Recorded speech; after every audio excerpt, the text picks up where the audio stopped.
Listening to music is funny on tour, so I'm gonna have to consult Spotify, and I will tell you now. Well, that's funny. We're on tour with a band called Spirit Box, and the top thing in my my search history is a band called Spirit Box, but they put out a new song called The Void, and it rocks. Also, been on a Linkin Park kick. They have a reissue of a bunch of stuff and some deep cuts and some B-side tracks. That's great. Been on a drum and bass kick again lately, so Noisia. And then the other notable thing in here would be Paris, who are amazing. And Lynn's an incredible songwriter, and all the new songs that they're putting out from their new record sound amazing. So pretty eclectic mix, but I do more podcasts than music on tour, so. Oh, wow. The new Jakub Zatecki record. The boy's a savant. He's incredible. Also, anything Steven Taranto ever does from now until forever. For a weird one or a lofty one, the entire Marcos Fogli discography would be incredible. I love Marco. And I think Andy might do his own, but Andy Timmons would be amazing to see, like some of the more like legacy type players in the instrumental space do some of their classic records with Sheet Happens would be cool. But yeah, still Mark Lettieri, all that stuff. Yeah, even Snarky Puppy records would be amazing. Yeah, there's a bunch of stuff. Well, I'm halfway through making a new record, and selective picking is a thing that's been coming up, which is more left-hand driven than some of the other techniques I've talked about, like hybrid picking, which is all sort of driven by the right hand. Selective picking is using minimal picking in the right hand and quite a bit of left hand articulation. You see Tosin do it a lot, where you play one string. So I'm literally just playing the D string, for example, and then just hammering 4 notes. So you can play these big, wild open shapes and stuff, and you can really kind of get around and get some wide intervallic stuff happening. I've always been drawn to supplementing my right hand with my left hand. So yeah, I'd say selective picking is probably something it's finding its way to the new music, I'd say.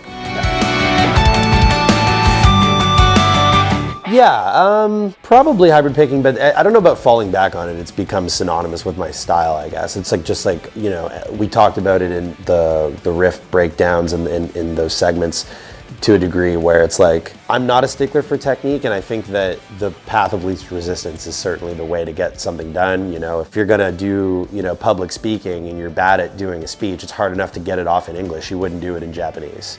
In my opinion, I think it's best to approach things in ways that are comfortable. So I don't know that I'm overusing it, but it's definitely like something that allows me to get around and say the things I want to say easily. So yeah, for sure. That and I don't know, tapping, but who isn't using it's, yeah, pretty par for the course. So this is the serial number 1 of my Schecter USA Custom Shop series. This is the inaugural 6-string, and it absolutely rules. If you guys are familiar with my Schecter Diamond Series line, you notice that there's a new body shape and some new things happening here. So this body shape is a first. It's based on a silhouette that already existed with some minor tweaks. Nice lightweight alder body. The Schecter USA Custom Shop is probably one of the most, if not the most OG LA custom shop, American custom shop of all time. Pre-Schecter, they were called Sunset Customs, and there's a massive history there. They made guitars for all your favorites, everybody. So there's a ton of history and pedigree there. The master builder in the shop is incredible, and this is simply one of the greatest guitars I've ever played. It's so amazing. It's really minimalistic. There's literally 2 materials on the entire instrument: roasted maple neck and fingerboard, and an alder body. Features my pickups, 5-way, 2-point non-locking vintage style trem, hip shot locking tuners with these really cool, fancy proprietary tuning heads that we've been playing around with. These are prototypes. They're 3D printed, but they're going to be mass produced for this model, which is really exciting. And some intervals branding on the neck plate, and yeah, just like it's a really straight ahead workhorse, but one of the most incredible guitars I've ever played. Fretwork is phenomenal, and the neck is addictive. So this is the number 1 for my USA 6-string, and there'll be a 7-string that comes to follow it very soon. Really, really happy with these. Love them. We're halfway through a record. Usually I try to do them all in one sitting, and we're walking and talking at the same time now because we're currently on tour with Spirit Box and After the Burial. That's afforded me some perspective I've never had before, like being able to like hit pause in the middle of recording and writing to tour and kind of maybe like gain some different vantage on the tunes and just like what's happening in the real world outside of, what I'm writing. And 5 songs currently exist. We spent 2 weeks at Sweetwater in Studio A, and they've been really kind to us in partnering to allow us to use and abuse all of their gear there. So first time with the whole band in a room for 2 weeks while we hang out in front of a big console we have no business using. A lot of fancy gear and some new cutting edge recording techniques like, making some pre-calculated moves to record things like drums in spatial audio. So bands are starting to mix in Atmos or spatial audio. If you have AirPods, you probably know what I'm talking about. We're applying some pretty new cutting edge techniques. It's in fact so new, we haven't really heard of many people doing it, but we're doing things like recording drums for Atmos. So there's tons of microphones in the room that won't be in the stereo mix. So yeah, there's gonna be a lot of depth and dimension. Things that I can say about the record, enhanced sound design, big time. Over the last few years, and especially from Circadian and onwards into now, spent a lot more time obsessing over synthesis, hardware synths and stuff, and really kind of getting into the production on my side. And a lot of those elements got kept in the production, but there's also some heavy lifting from Jesse Zaretti, who is the head of music at Marvel Studios. So there's like a really involved sort of sound design component that's outside of what I'm able to do, and it's just taken, in my opinion, things to a whole other level. So a lot of depth. It's really dense production, heavily riff driven at times, probably more so than the last couple records. 6 strings are back to drop C. Whoa, yeah, it's gonna be cool. So I'm excited. I'm gonna leave it at that. I won't give any more away.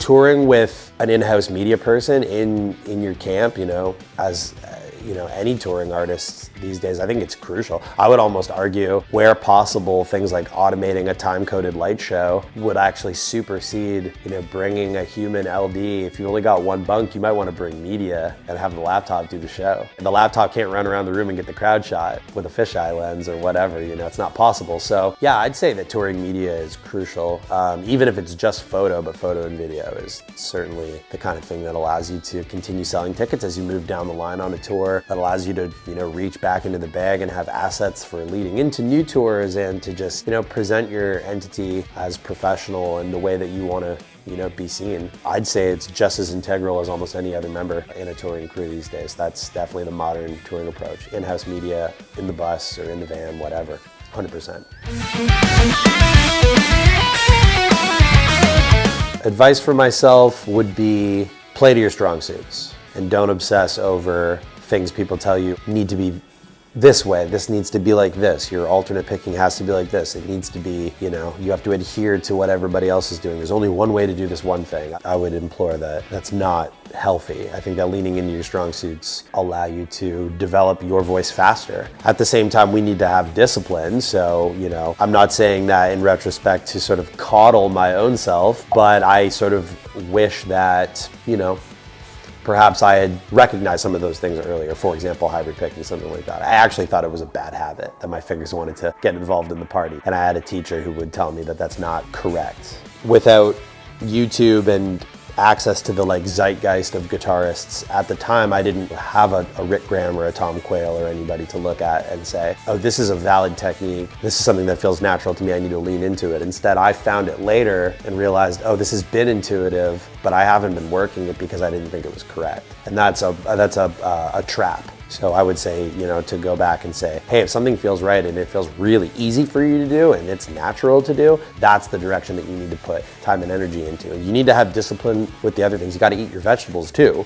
But, I'd say that leaning into your strong suits is what allows you to develop your voice faster. So that's what I would tell me.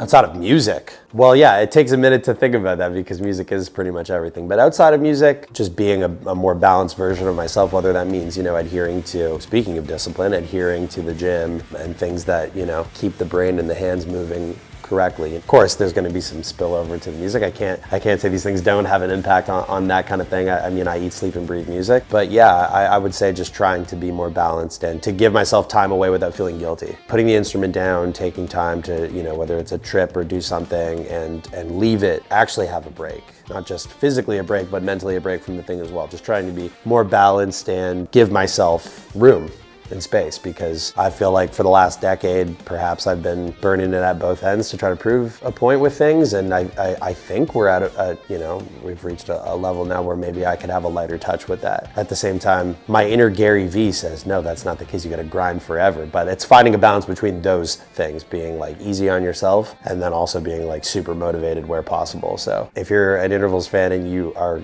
intimate with the concepts that I tend to draw from, I've been actually leaning on this concept from a image and literary standpoint since The Shape of Color and Libra and everything. It's always about this. It's been about this. So that's me, I guess.